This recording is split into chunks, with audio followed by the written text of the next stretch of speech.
All right. I have a question for you. I have an answer. Are you prepared? Wait. Do you? Wait. You probably. Wait! Okay, now I'm ready. Actually, I'm sorry. I don't have a question. I have a statement that I'd like to get your reaction to. Okay. So I'm sorry. This is Steve Reacts. I'm sorry. Yeah, this is our new and podcast. The thumbnail is me Steve like, All right, an audio-only podcast. Are you I hope ready? you know what that meant right there. Yeah.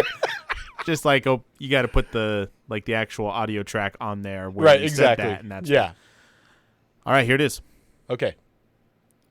Everything is a trampoline. Some of them are just very bad trampolines. Okay. No. Take it seriously, because I have thought about it, and I do genuinely believe it. Okay. Hold on. We have to define trampoline. Okay. So, are you just... A trampoline, it's a device in which you get onto it and jump up and down, and it helps you jump up and down higher. So, it's kind of like automobile versus car versus whatever. Like, It's nothing like that. it like, all automobiles are trucks. Some are just very bad trucks. It's like, no, that doesn't quite I would say work. a truck has a specific purpose That's exactly my that thought. other cars don't. My thought And is so like, they're in separate categories. but trampoline its own category with springs every object and mesh? can help you. Like the purpose of a truck is to like transport cargo, or large heavy amounts of cargo. I mean, you could say every car I'd say is a truck, but not everything is a truck. Well, my point what I'm saying is everything in existence is a trampoline. Some are just better than others. But the design is the important part that I'm talking about here. You're talking about it having a purpose, and therefore it is set apart. Well, the way that they execute that purpose is in its design. It is designed a different way because of that purpose. Oh, sure, exactly. They did a better job making a trampoline. Everybody, when making something, is making a trampoline, even if they don't think they are. Just because. But it's true. Because you can jump on it. If I jump on a trampoline, I'm going to jump up and down. It's doing a really good job being a trampoline. If I jump on your couch in your living room right now, it's doing a not as good job, but still going to help me jump up higher than I regularly could. Right. If I jump on your floor, it's maybe going to add maybe a little spring to my step. If I jump on flat concrete, it's going to jump less, but it's just doing a worse job.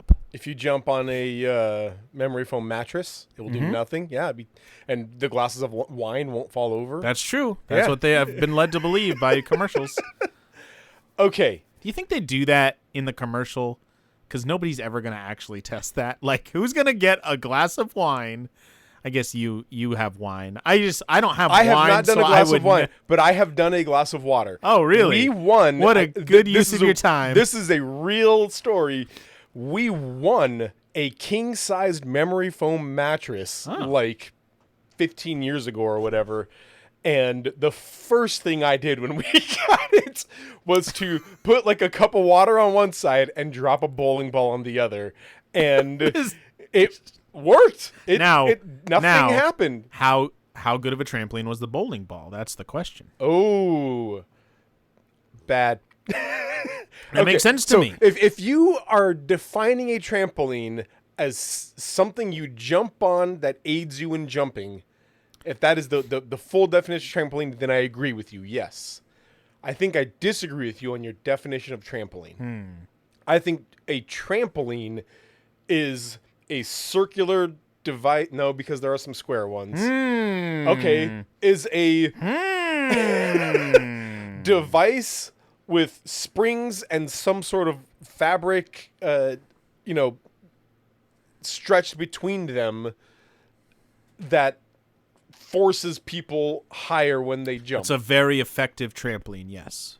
Right, but I think that's the definition of trampoline. I think if it is not that, it is not a trampoline. I think you are. I think you're too close-minded for my brilliant takes. I think you need to widen your worldview, get out there, meet some new people. All right, let's do a pod. Get out of here with your nonsense.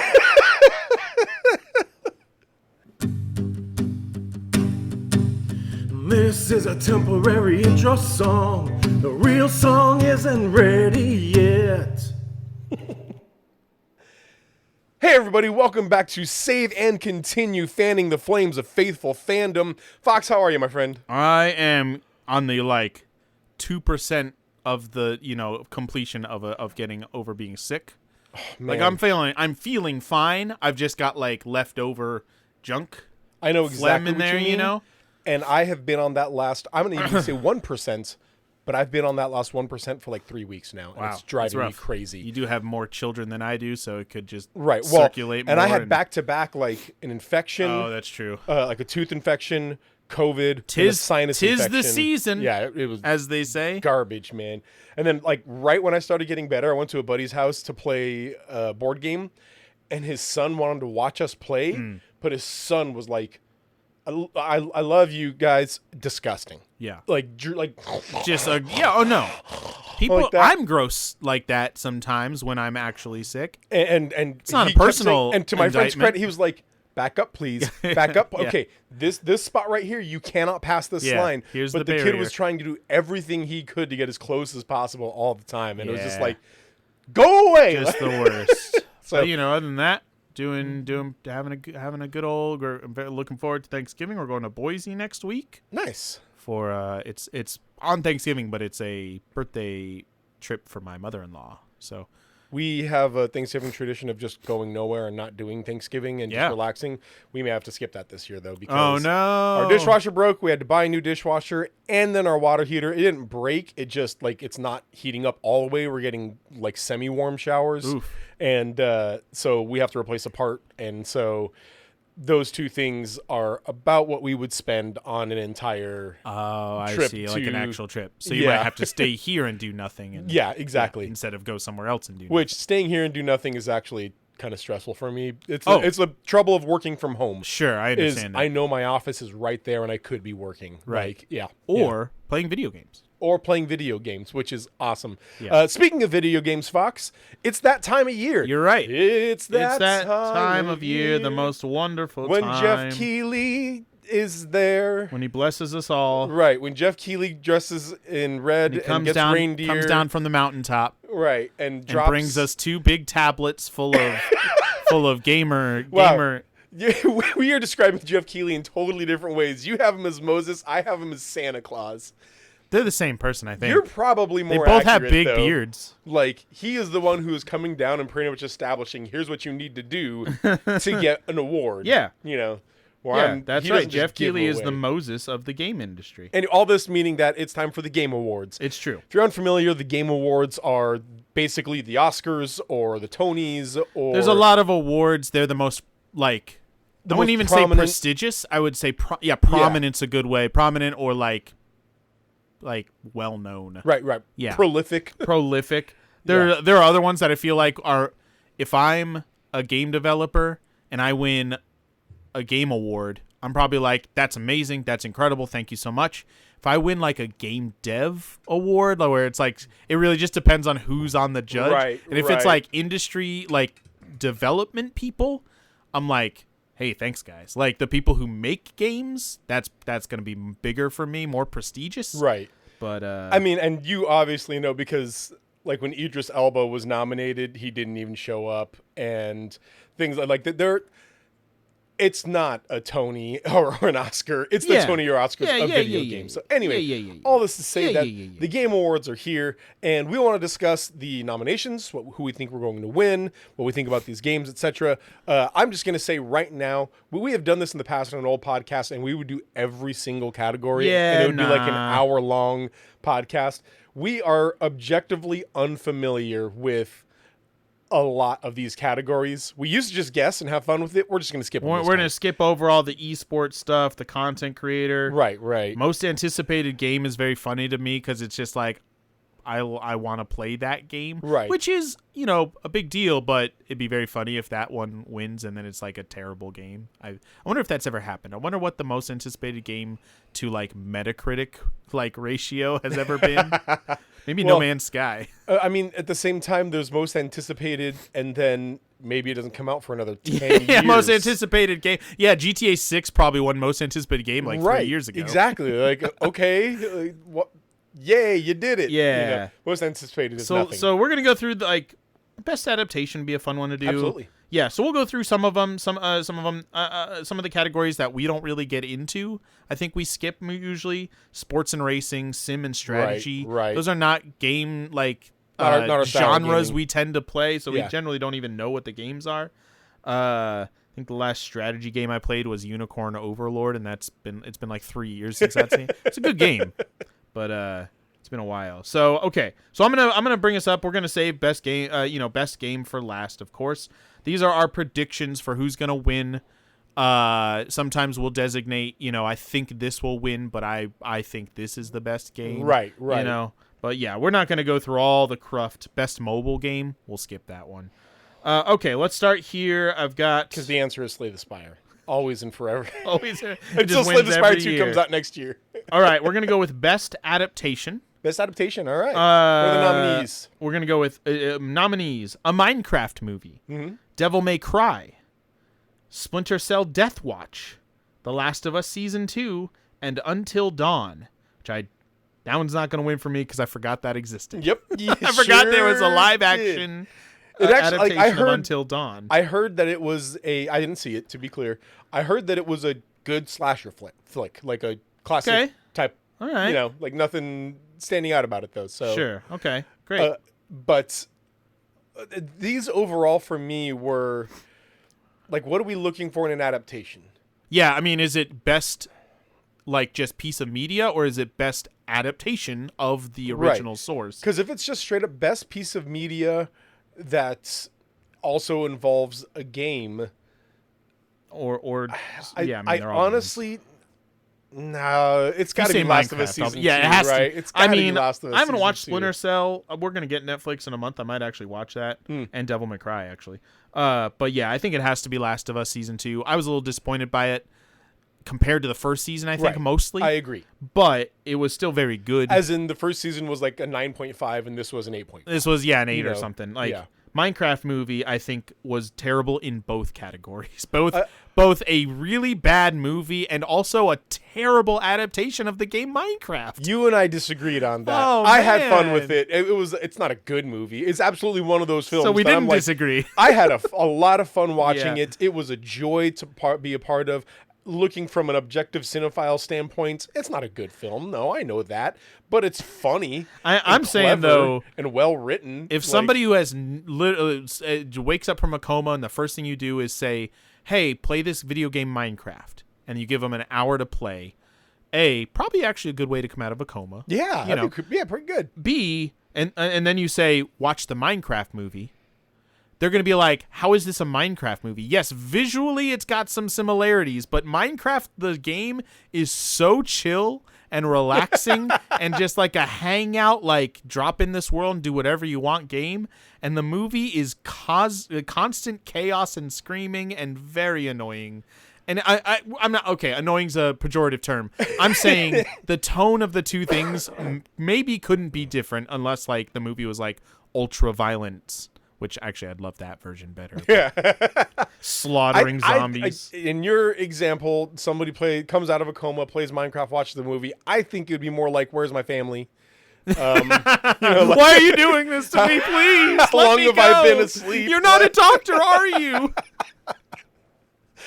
So, but no, I think, I mean, if we take into account both quality of product and actual honoring the game itself, it's got to be Last of Us has to be. I mean, it'd be shocking if it wasn't that. All right, that's our choice. Yeah, that's both of our Last choices. of Us Last of Us for season sure. 2. Let me get back to these categories. By the way, any category we skip, just know that off screen, off camera, there's off mic. There you go. Off mic. Yes. Yeah, we have chosen actually whatever wins. That's what we picked. Yeah, for sure. Yeah. All right, you have a family. I have a family. I don't play video games with my family, but you do. So let's go with best family game. Yeah. Donkey Kong Bonanza, Lego Party. You don't have a Switch 2, though. I do not. Okay, that might make things difficult. Right, but I'm aware of these Lego games. Voyagers, Mario Kart World, Sonic Racing, Cross Worlds, and Split Fiction. Did you play Split Fiction? I watched a couple of playthroughs of Split Fiction. I Oh, did not okay. play it. All I would because it's not one that my kids I think would There are enjoy. some games that come out that make me miss having a Let's Play channel where you and I would play Right, games I would together. love to Split play Fiction Split is one of Fiction with those. Yeah. I'm gonna say Donkey Kong Bonanza based on just the general like reception of all these games. Right. It depends on, man, like for family game, when you talk about getting a bunch of people in and playing and having a good time, the Mario Kart World one is great. Sure, Mario the whole Kart's open always- world mindset of it is actually pretty innovative, if not executed great. It was still a really cool idea. But I think you're right. I think as far as just jumping in, having fun, and having a good time. Several podcasts I've listened to talked about Bonanza being excellent for co-op with a child. Right. Exactly. Because they just get to be pure chaos and just have fun with it. Right. In a way that's also fun for the other person who's actually controlling the like game, you know? And it's a good combo. So Bonanza, we'll go with Bonanza on that one. Bonanza, we agree. We don't always agree. Also great We title. happen to agree. Great Yes. title.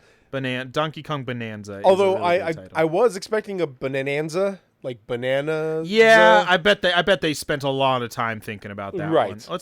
We're gonna skip fighting. You and I don't really play fighting games. No, we just fight in real life. Best RPG. This is our bread and butter right here. Ooh, both All bread right. and butter. Avowed, Clair Obscur Expedition 33, Kingdom Come Deliverance 2, Monster Hunter Wilds, and The Outer Worlds 2. Let's not even beat around the bush here. I know. It has to be Clair It's Obscur. got to be Clair Obscur. I'm going to call it man. right now. Clair Obscur is going to, I mean, It is already nominated for the most 12 awards. categories, Yeah, I think. in 12 Literally every category categories. that it qualifies for, Yes. it has. And I'm pretty sure I saw that the most awards won by a single game was 7. And I'm pretty sure it's going to beat that. Like, it could miss out on a good 40% and still beat the record. Right.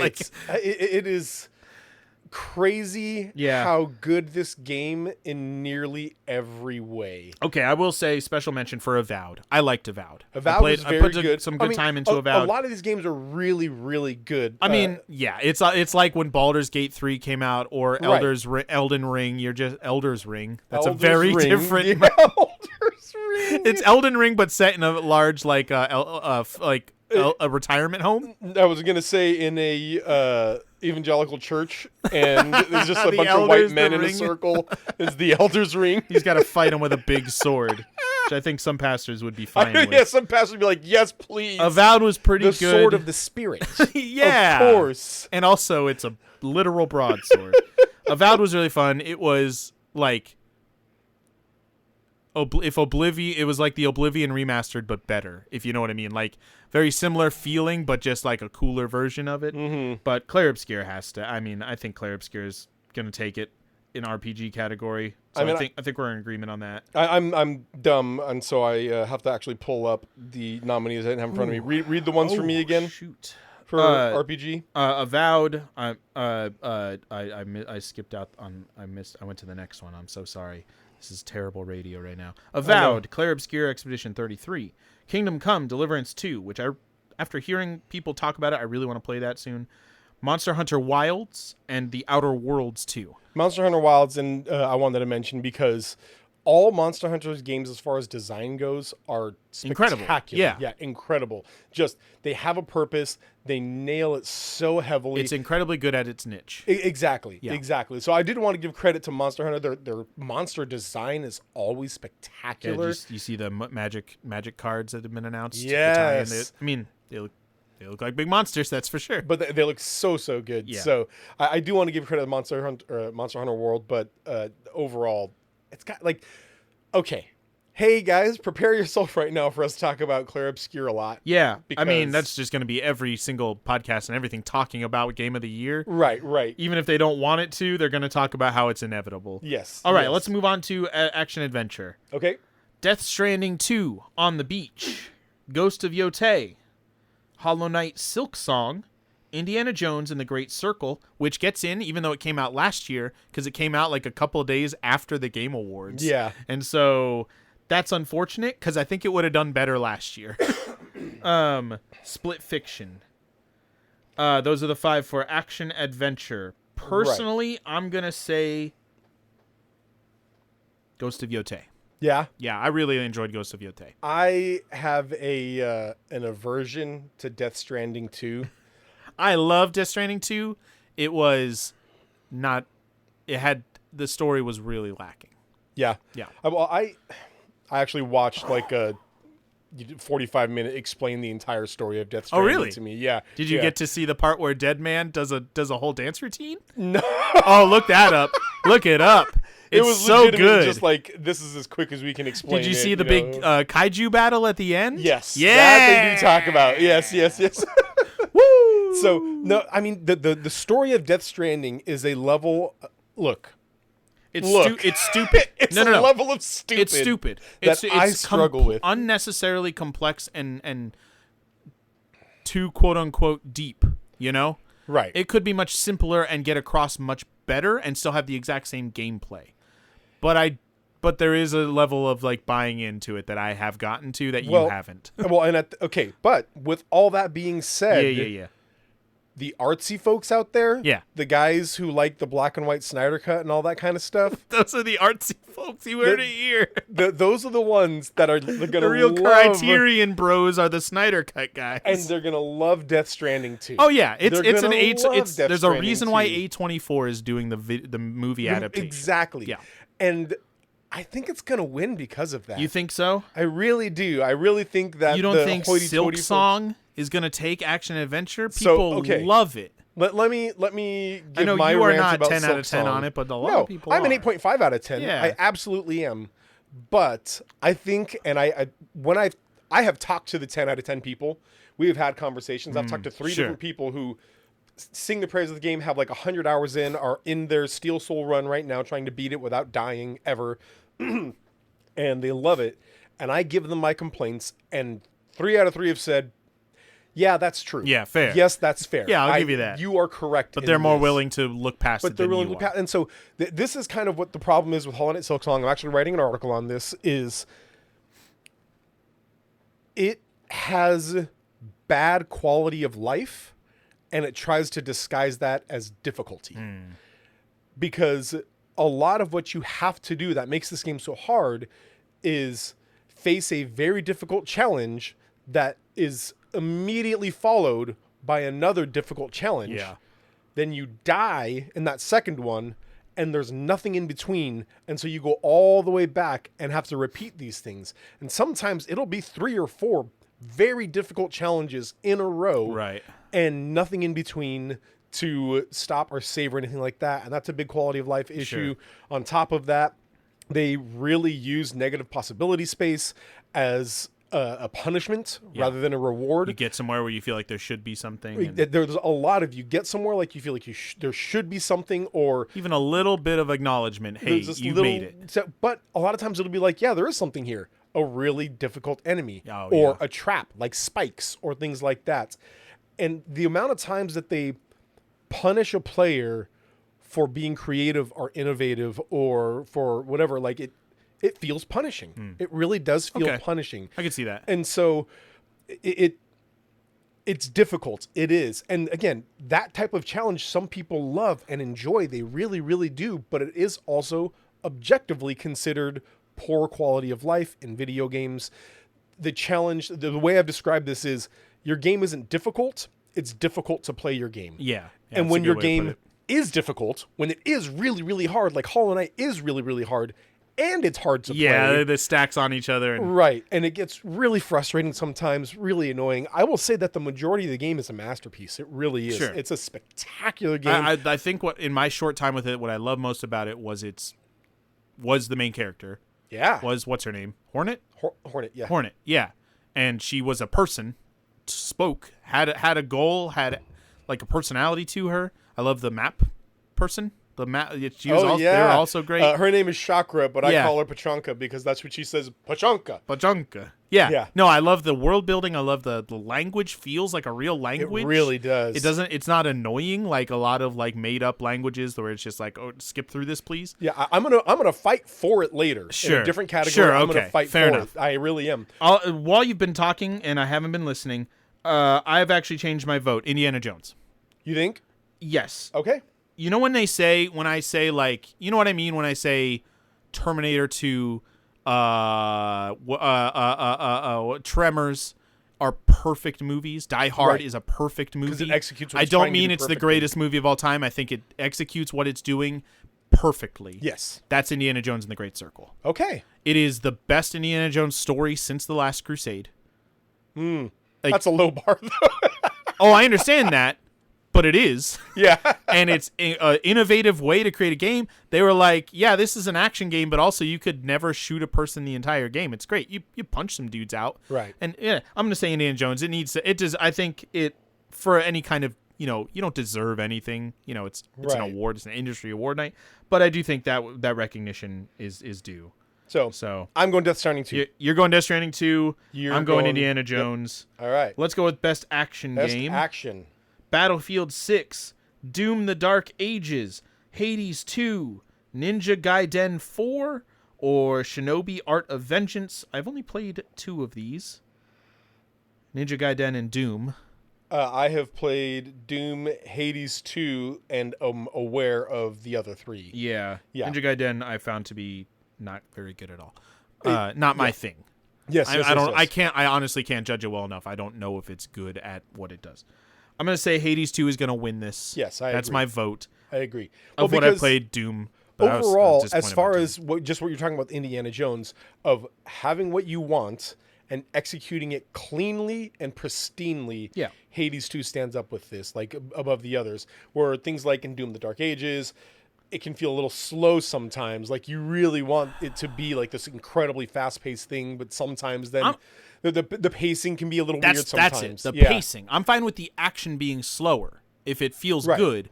I feel like there's some big open world levels in it that I'm just like trying to find the collectibles, and I'm like, gotta go back to the other side now. Exactly. As well as the story, I felt like took too long to get to the cool Doom stuff. Anyway, yeah, so it was a little disappointing, but I did really enjoy Doom. still. Battlefields, all the Battlefield games are gonna be like Hades 2, where they have what they want to do, they execute it pristinely. But I also feel like there's a lot of copy and paste going on. A little bit. Yeah. I think Battlefield 6 is largely more successful this year because Black Ops 7 is apparently terrible. Yeah. Did you hear this? That the single player story cannot be paused. Like literally you cannot pause during the actual single player campaign. That's the dumbest. Like I thing. don't understand. It's just like it's just been so infected by online only, like play to win game as a service stuff that even the campaign, which I'm surprised they still do, is being affected by these kinds of things. God and it's bless. just I have so to pee. funny. No, No, get a empty bottle. shoot this guy or whatever. All right, But yeah, all right. Hades 2 for best action. Hades 2. Yeah, I think that'll win. Agree. Now, some of you may ask, what's the difference between best action and best action adventure? And the answer is, yep. So anyway, best debut indie game. It's you know how there's no adventure in any of those games we just named. Best debut indie game. Best This one's debut going to indie be game. pretty competitive. Blueprints Is it? between 2 of them, yes. Blueprints, Clair Obscur Expedition 33, Despelote, and Dispatch. Obviously Clair Obscur for us. Yes. So Yes, we don't yes. need to talk about it more. I want to talk We about both had fun with Blueprints Blueprints was great to a certain extent. Yes, Blueprints was a great game, a lot of fun, really, really well made.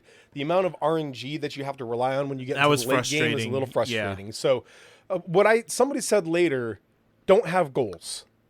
Just go in and every time expect to find something new. That is your only goal. I couldn't do that.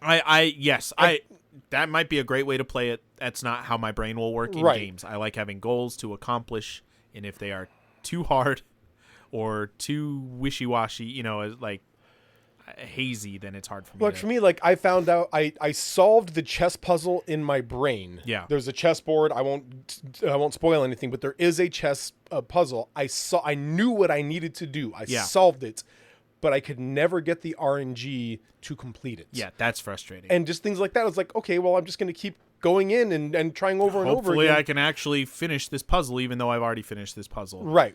So Yeah. things like that were a little frustrating. You played Despelote, right? I didn't play it. I know it. Oh, I know okay. Despelote is It's on my wish list. I haven't gotten to it. It's a great game, especially the way it talks about Latin culture, the way it talks about, I think it's Colombia that it's based in, things like that. But it's one of those games that is really good, but I with love, nobody's gonna remember it next year.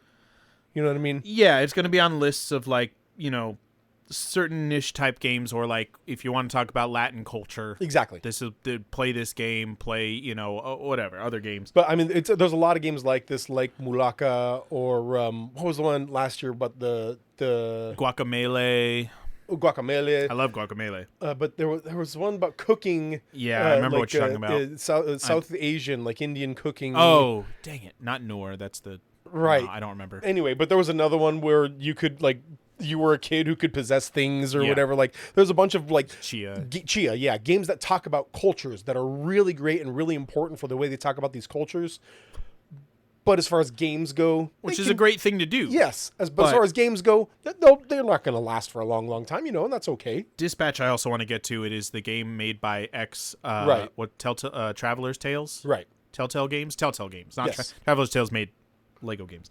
But it's like their own original thing, and it's about like a superhero agency or something. Yes. And I've seen clips like basically as a movie. It and looks a really lot like interesting. Invincible. Which Yes, is, it's I really thought it was shooting for that. like a Right. spin-off of Invincible. Well, and the animation and the styling, The tone feels that way. It's really, really well made. Yeah. To the point, like it's shooting for this is your Invincible cartoon. You are the main character. You are telling the story. That's Yeah. what it's setting, and it succeeds to the point that one of my kids, who has a favorite YouTuber, their YouTuber played this game, and she saw it, and she was like, "He's watching some show? I don't know what's going on. Like, he's just watching Yeah. a cartoon called Dispatch," and I had to tell her, like, "No, that's a game. No, that's a game. That's a game that he's playing." So it succeeds a lot. Sure. But Every single category, it's up against It's up against Clair Obscur. It's gonna have the same problem. So well, we will sing the specifics of Clair Obscur's praises. yes, let's save that for best much game. later on. But Clair Obscur wins this. Best yes, for sure. Yeah, official vote Clair Obscur. Best Yes. independent game. Absalom, Bulk's Pit, No, it's Ball Pit. How dare you? Blueprints, Clair Obscur Expedition 33, Hades 2, Silksong. This might be the most competitive one, actually, with Silksong, Hades 2, and Clair Obscur.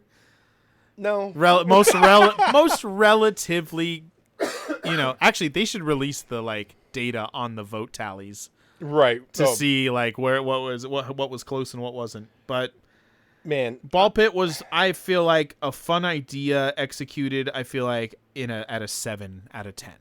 Like, I feel like there could have been more. I was disappointed. Honestly, I was disappointed by the fact that you didn't have to bounce the ball back with the paddle at the bottom. That weird little thing. I love Breakout, and the fact that you didn't have to is like, oh. No, So it's not really Breakout. It's like those Brick Breaker games. You yeah, ever play Breakout those? is the original Brick Breaker. But yeah. not with the paddle. Like there's games that are called Brick Breaker. The original was balls on the iPhone, which Okay. led to a really funny moment in my youth group. I was youth pastor, Sure. and somebody was talking about balls. I had Brick Breaker on Android, but balls was on iPhone. Ah. It was really popular. And one kid was talking about, "Oh, you have Brick Breaker, we have balls. It's so much better." And I'm like, "Yep." And I said, "Brick Breaker is the exact same thing, but it's not awkward to talk about." I can just call it Brick Breaker. And one of my goody two shoes students said, "It's only awkward if you make it awkward." And right at that moment, a middle schooler behind us is like, "Yeah, my sister has balls on her phone."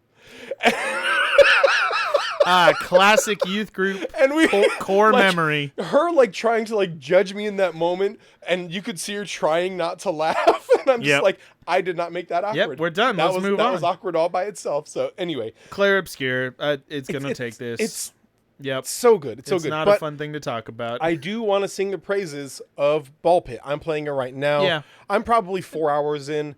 It is so fun Yeah. and so innovative. I'm really enjoying the characters.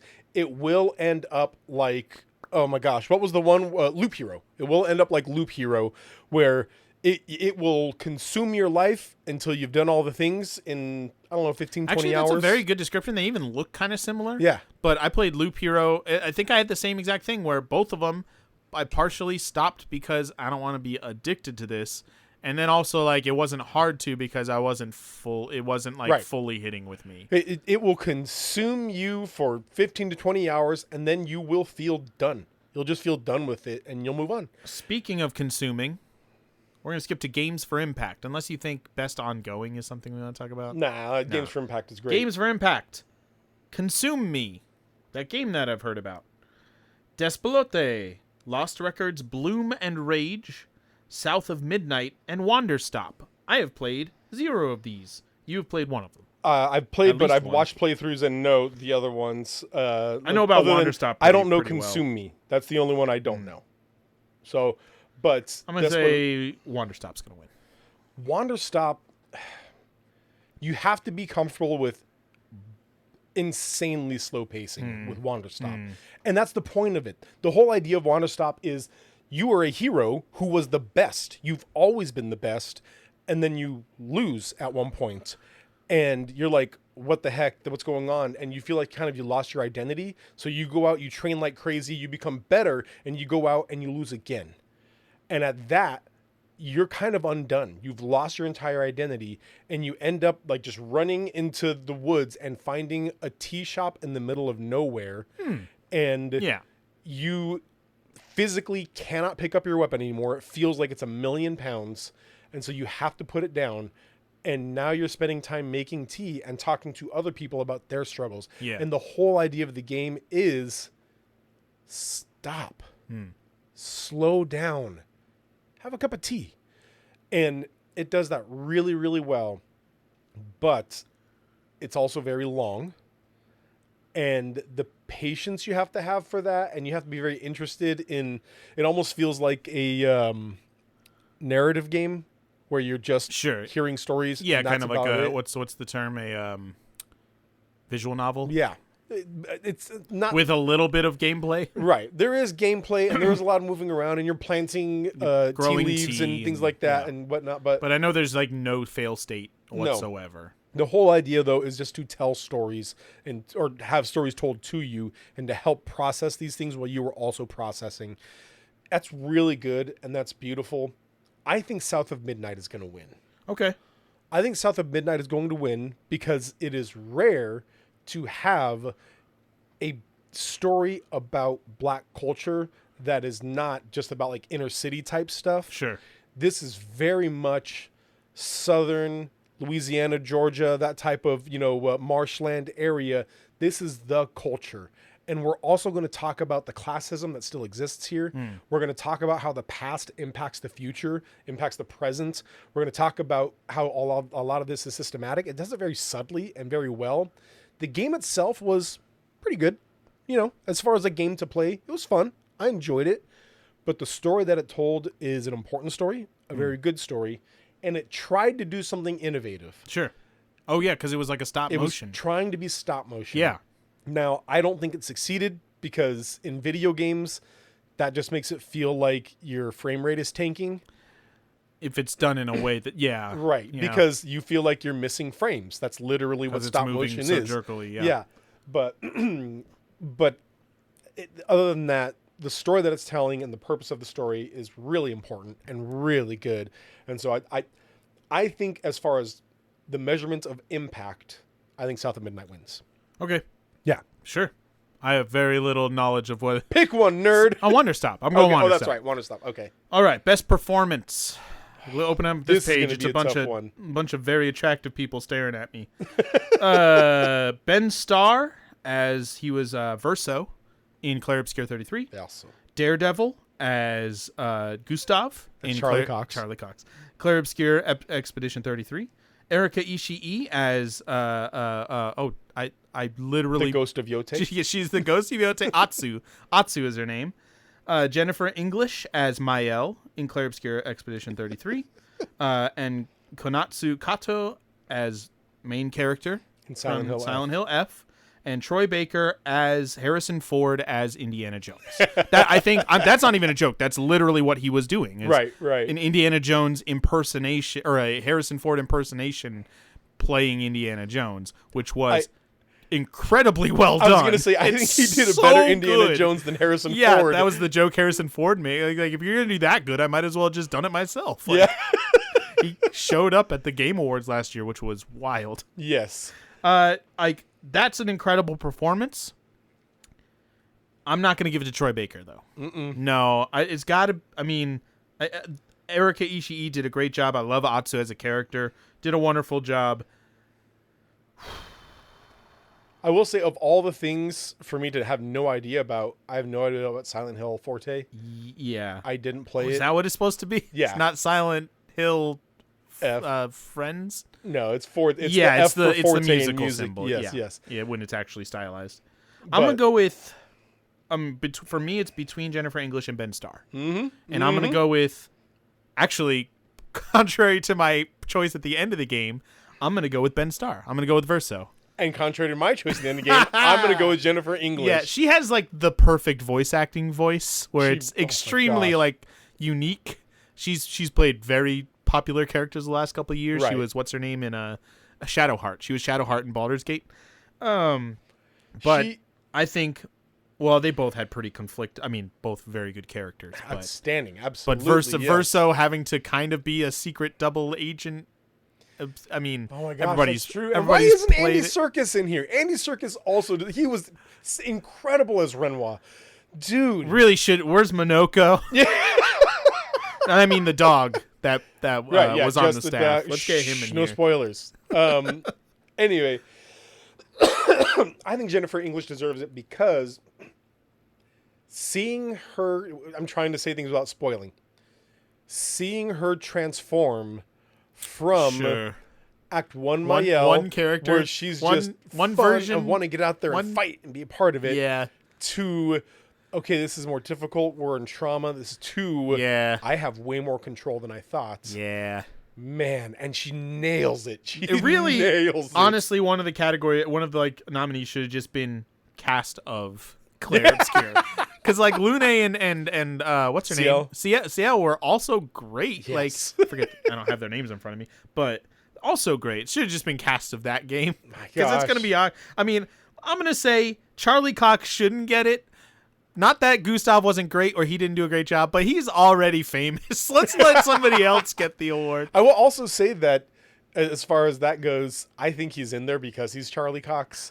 I think there were better performances. He did a great job. I'm Sure, not gonna he was lie. a great did Gustav. spectacular. Have you seen the very funny, like, he's never played the game, and when people talk to him about it, he's just like, oh, cool, thanks. And for him, it was much more of just like, he doesn't understand the, like, too into it culture of video Right. games, where he's just like, yeah, I went, it was like a day of work in a voice studio, and cool, thanks, I might play it someday.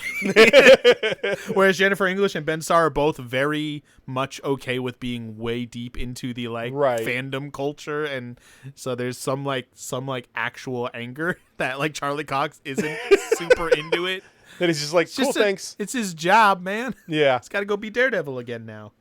man. But Jennifer English. Yeah. But I mean, you're right. Her and Ben Starr as Verso is just. That's a tough choice. All right, we're gonna do the rest of the ones. We got 6 left to go. Best audio design. It's not opening for me. Do you have it in Battlefield front of me? 6, Yeah. Claire Obscure Expedition 33, Death Stranding 2 on the Beach, Ghost of Yotei, and Silent Hill Forte. This one to me is maybe the least like for sure Claire Obscure, Agreed. because sound design is very different than like the once we get to score it'll be different. But Scores. what are you thinking? I think, okay, this is going to be a weird take. I have not seen, played, know anything about Silent Hill Forte, and I think it's going to win. Okay, yeah, usually in horror Exactly. audio is a very strong component. Yes. So that's a good theory. I'm gonna go with Death Stranding on this one. Yeah. I'm gonna go with Death Stranding. Is like audio an important part of it? Well, I mean, yes, to a Like- certain extent. Like you can hear like tar whales Yeah. and things like Yeah. that. Yeah, like gooey. Tar other things, yeah. Lots of animals.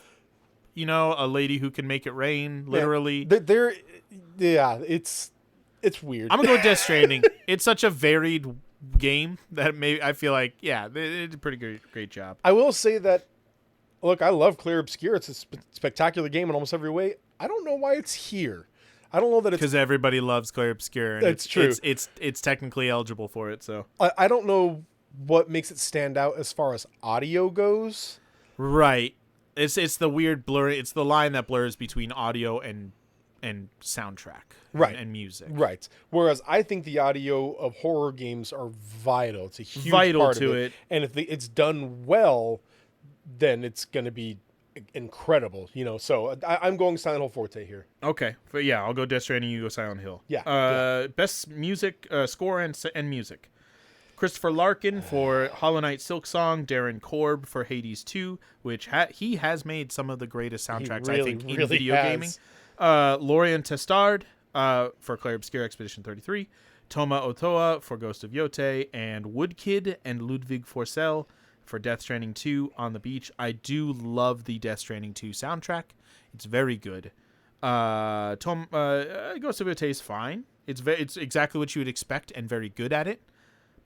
Clair Obscur has to. Like, the soundtrack to Clair... Are you kidding? I genuinely don't know. Are you kidding me? No, Clair Obscur is spectacular. So is Hollow Knight.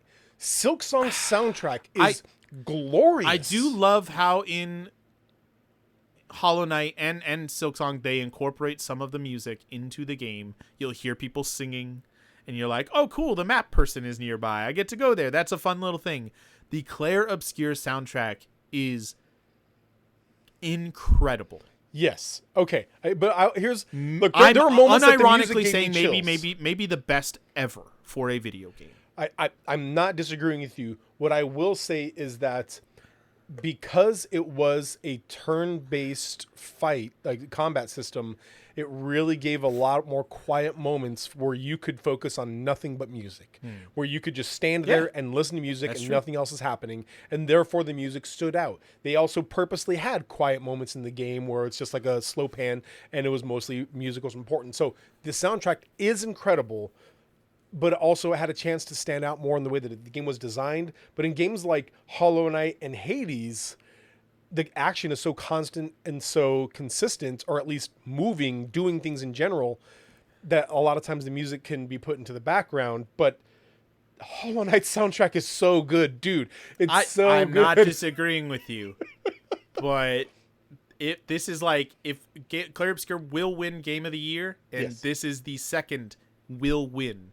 You are incredibly wrong on this one. Oh, I'm not picking anything. For your vote. I'm saying my vote is... I agree. My vote is Clair Obscur. Okay. My vote is Clair Obscur. Go listen to the Minoko battle music and then come away and say that's not the greatest song ever written. It's got the literal dog on the staff of Clair Obscur. Like, there are 33 members of the dev team. I need to talk about this. There are 33 members of the dev team for Clair Obscur, Sandfall Interactive.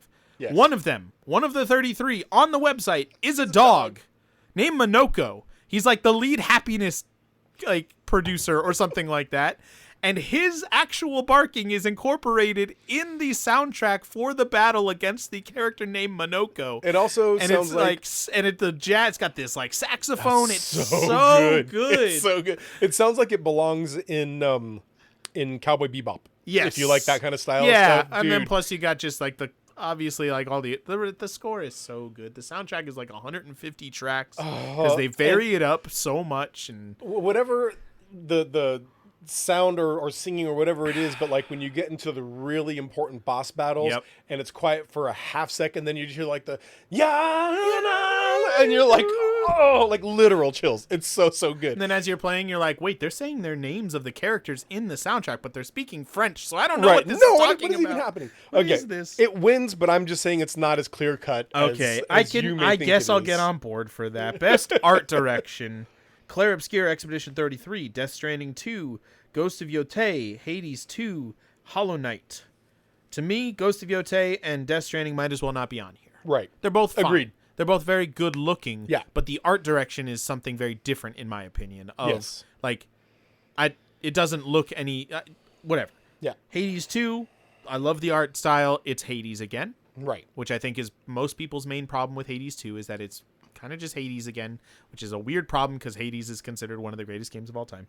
Hollow Knight looks incredible. Love it. Love the art direction. Clair Obscur is the most unique thing that has ever so weird sci-fi fantasy Paris. Like I'm there's trying to be objective here. I really there's no really such thing as am, objective.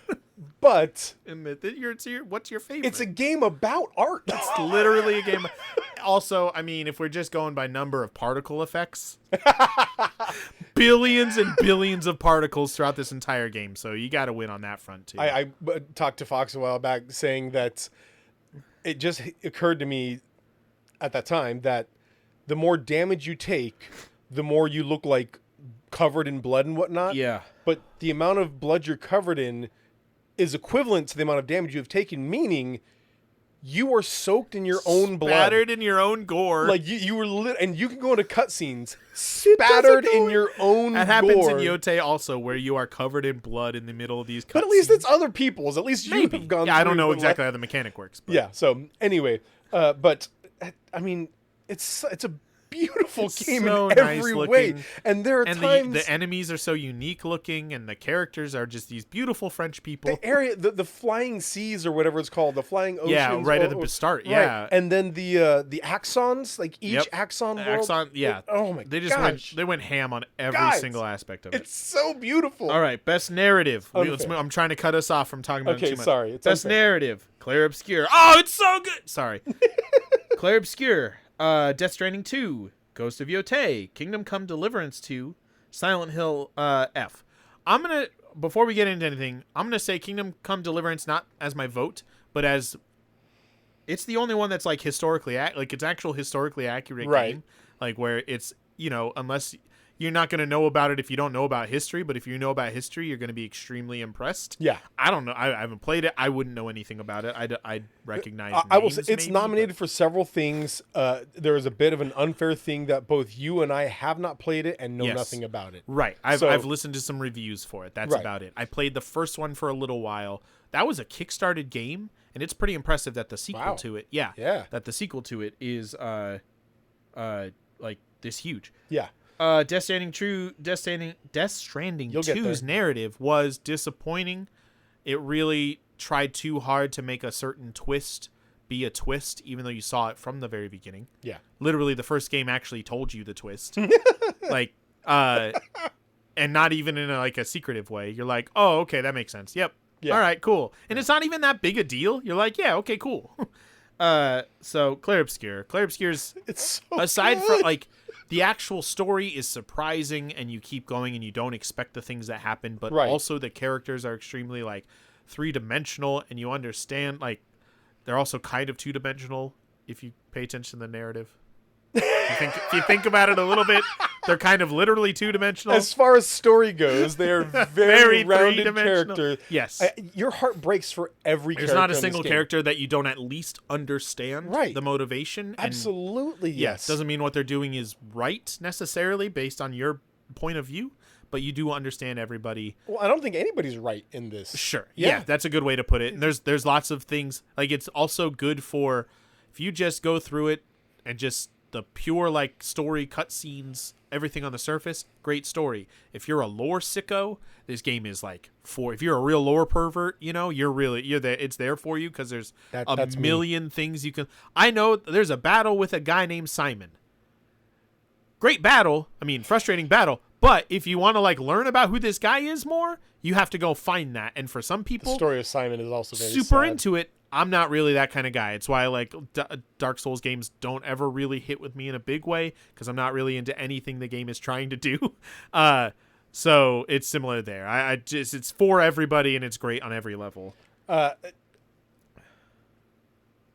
I watched it, and I played it, and there are twists, several of them, and every single one is surprising.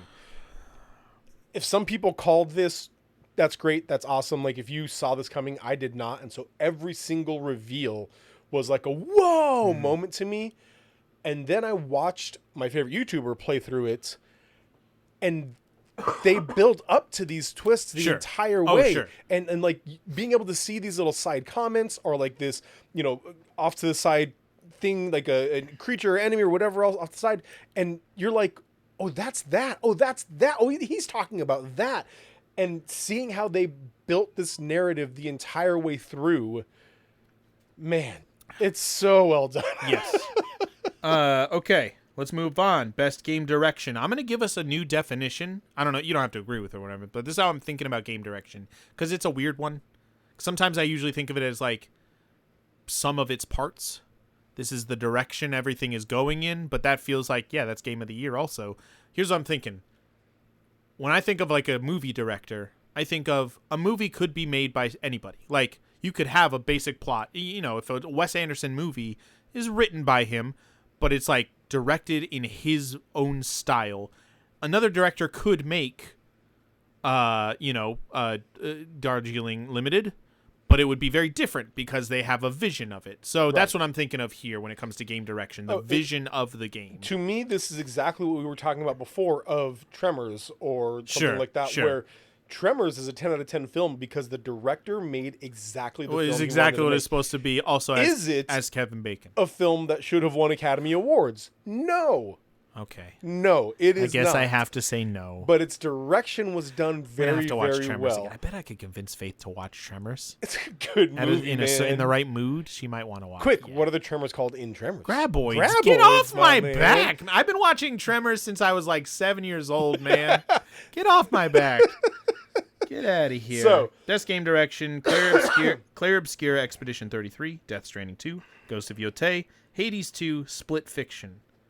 This is maybe like I'd be in Split Fiction's corner to a certain extent, because if any, you might not like them, but you can say they do have a good, strong vision to them. To what's the developer? Hazelight Studios. Yeah. It's right there. I remembered it anyway. Split Fiction, like they have a vision behind them for what the purpose of their game is. And Split Fiction could be lots of things, but they know exactly what they want to do. A co-op game that is fun and interesting and cool looking. And I will say the story of Split Fiction is very important right now. It's about stealing artists' ideas and claiming it as your own. And that's kind of the issue with AI right now and whatnot. It's an important story to tell, if not done perfectly, but it is an important story. I'm giving this to Hades 2, though. Okay. I think this is the spot where Claire Obscure stumbles a little bit. Because there are some side things that are not important. If you just want to play the game, get the narrative, then I think this would win. But there are some side things you can do, like platforming challenges. But some of them are very annoying, yeah. Yeah, platforming challenges in a game where your character is on the left side of the screen and not centered, that was really a challenge. Or the volleyball thing was just the most frustrating. Exactly. And they knew it, because you know how I know that they knew it was terrible? To get the achievement for doing all of the mini games, you don't actually have to beat, the only one you don't have to beat on like the hardest difficulty is the volleyball. Oh, really? Because they know it's impossible, basically. Well, I did it, but after being extremely angry at the game. Yes, I was. You were texting me through your trauma. Yes, absolutely. And I just did well enough to get the trophy, and I was out of there.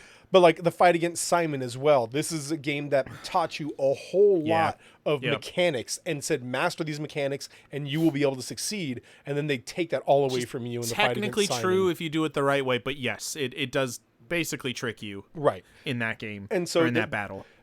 To be clear, these are unnecessary things. If you just want to get through the game, then I would say it would win this. But every inch of Hades 2 is executed well. Yeah, man, I'm really looking forward to Hades 2 coming to PlayStation.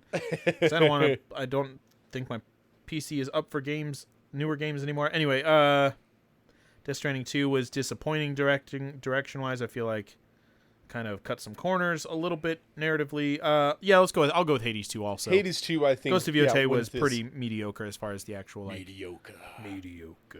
All right, let's move on. We got one last category, Game of the Year. Now, anybody want to guess what our Game of the Year is? I mean, it's got to be Donkey Kong Bonanza, right? Like that's obviously the answer is Donkey Kong. To me, there are games on here that are them saying is not going to win, but we got to give a nod to them at least. I guess so. And that's Bonanza and Silksong. Yeah, I mean that was true for Elden Ring. Right. That was true for Baldur's Gate 3. Like everybody knows what's going to win. So what if we toss them a bone? They should put some super tiny games up here for fun.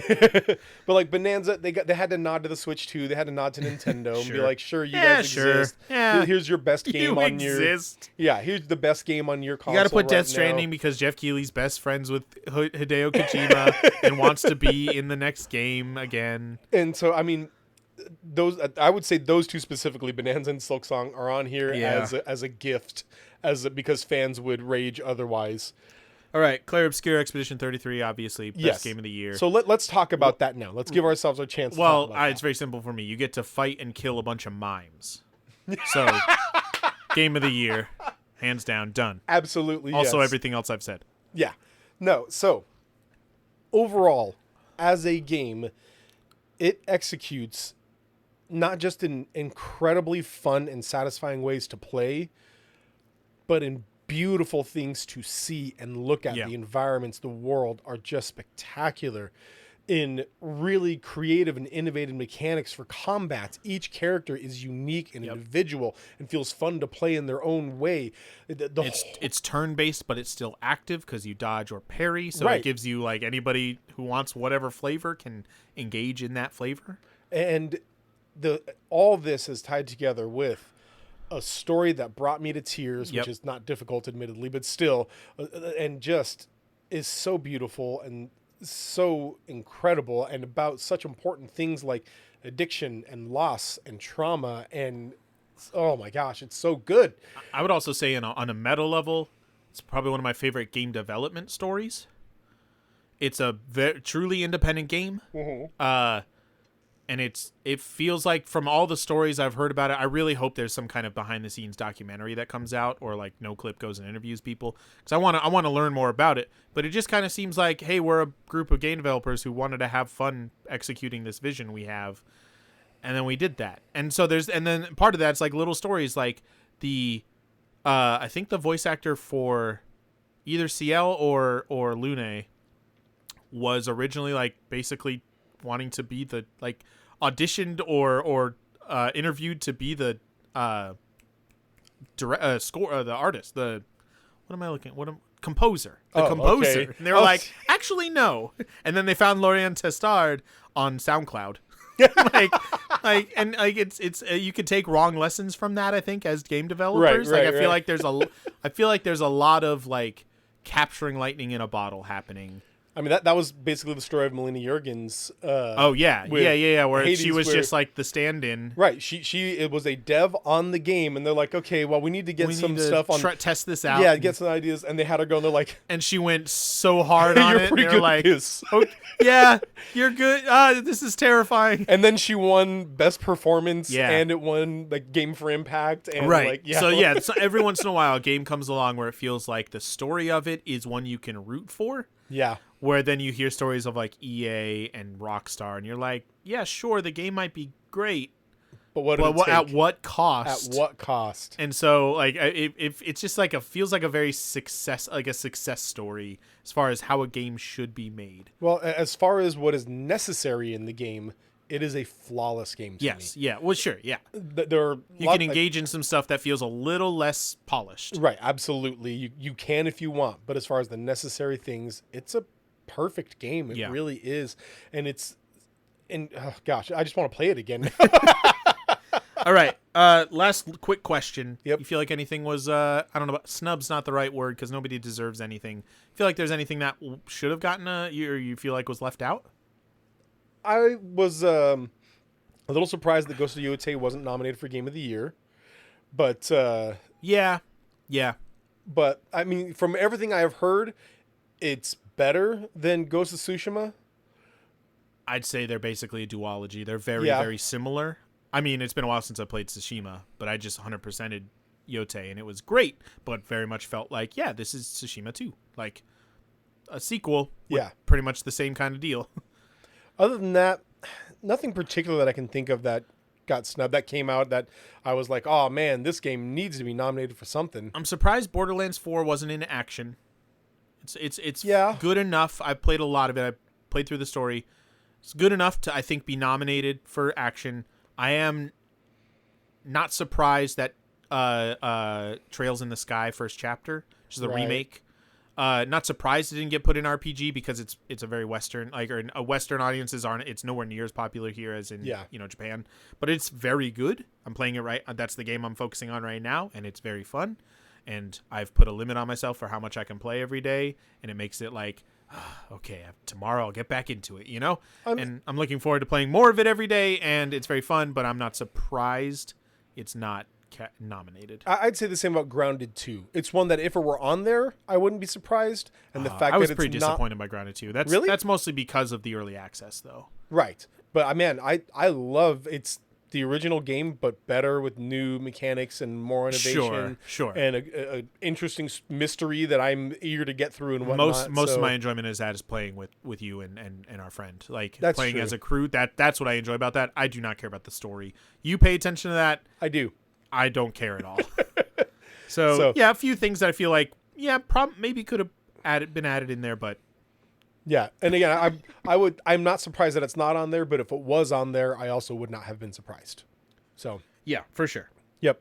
Well, that what do you guys think that it's going to be? Yeah, let us know how you feel. Yeah, what do you think is going to win Game of the Year or any other category? Let us know what you think about our thoughts and our opinions. Tell us how right we are. This is all. I mean, all of this. I think it's in the the subtext of what I'm talking about. Power Wash Simulator 2 should be Game of the Year. Yes, but that's just a given. Of course. Like, I don't even have to mention it. Right. It's so obvious. I mean, everybody knows it, and so right. like, why you even get to include it? You get to pet cats. Right. Yeah. Absolutely. Yeah. What game? Oh, it's this one right here. Yeah, you have yeah. You have a still screen of I don't even know what game this is. Chronos: The New Dawn. Oh, I've heard about it. I know Yeah. nothing about it, and it's just a guy pointing a gun and screaming at somebody. But it's one where I think it was this one where you pet cats and then you get I'm in. like the cat leads you to currency or like There's or like 4 bullets or different whatever animals else. that do that in Ghost of Yote, so That's cool. foxes, birds. All right, so let us know your thoughts. Thanks for listening, man. We still got to figure out the outro to this. How do we end a podcast? Because we don't. As of right now, we don't actually have an intro. We want to work with a friend of ours on it, but Yeah, we're working on it. we'll get there. It's in the progress. We also haven't talked about like what's led us to worship this week. Oh right, yeah, that stuff. Yeah, I forgot about that. So maybe we just cut this part out. Right. And Okay. just go back from. What have you been playing, Fox? Yeah, I've been playing, like I said, Trails in the Sky first chapter. Mm-hmm. It is a very fun RPG. It's got a mix of like a turn-based and action elements to it. It is the most anime game I've ever played, and I skip through cutscenes, or I like fast forward through the dialogue. I read it real fast and then like just try to get there as fast as possible because a lot of it is inane and nothing, not necessary to know at all. There's so many little like, this meal is delicious. You're like, I don't. What is that? Stop it. And so it's really, that's terrible, but the actual game play is really fun. And so that's what I'm focusing on right now. I am at 70 hours played and 98% completion in Hollow Knight Silksong. Mm-hmm. And I got to put it down for a little while. Yep. I got to put it down for a little while. So I started playing Ball Pit. I'm loving it. I'm having a really great time with it. It's super duper fun. It's been really nice to have a game that feels very like clear and easy beginning and end. I started something, I've completed it, I can be done because I try and play on my lunch. And so when I take a lunch break, it's really nice to be able to say I can do about 2 runs and then be done. And so it's been really convenient to be able to do that. Not to mention the game's just fun and innovative, and it's got a lot of different mechanics and a unique map that you're building in the overworld and all kinds of stuff. So super duper fun game. I've really been enjoying that. Can I brag real quick? Yes, please. It's been my goal to play as many like new games this year as I can. Not as I can. I could spend a lot more money and play more games, but within reason, play a lot of new games, and Game Pass really helps with that. Played 33 games that have come out this year. Nice. Some of those have been literal like 10 minutes. This is nowhere near anything I'm ever interested in playing. Some of them are an hour and yeah, I'm done. And some of them are 75, 100%, 100% in getting every trophy. So anyway, I'm a capital G gamer is what I want to say. Nice. Well done. You said 33? 33. Whoa. Yeah. Oh. Can't play anymore, even though I want to. Yeah, you can't. You There's have some I want stop to, now. so I haven't played the Keeper. Like 7 weeks of the year left. And you got to be done playing new games. Yeah, it's for sure. What's brought you to worship this week, Fox? had multiple times where I've just been hanging out with people lately, where like guys from church, things like that. And one of those, I went to a friend's concert on Sunday night. You ever heard of the term coworker music? No. It's usually used as like a pejorative, like this is your coworker who's like, come listen to my band, and it's like the worst. Like, Yep. It's for some reason 90% of the time a late 90s rap rock band. You're like, come on, man, stop it. I had the opposite experience on Sunday. It's not a coworker; it's a friend from church who has been in a band for years. He's puts on shows and stuff around the city, and he's in like a folk rock band. Oh, nice. And actually got to go. They had an album release party, and they put out the band is called Chasing Ebenezer, and it was a very fun time. Both in the sense that got to go and listen to a great band, really cool music, very varied in how they write songs, but also got to spend some time with the church and just like hang out and like support our friend. And it was a very pleasant evening listening to a friend play some music. This is one that I could use this one every single week, but I'll pick this. Sure.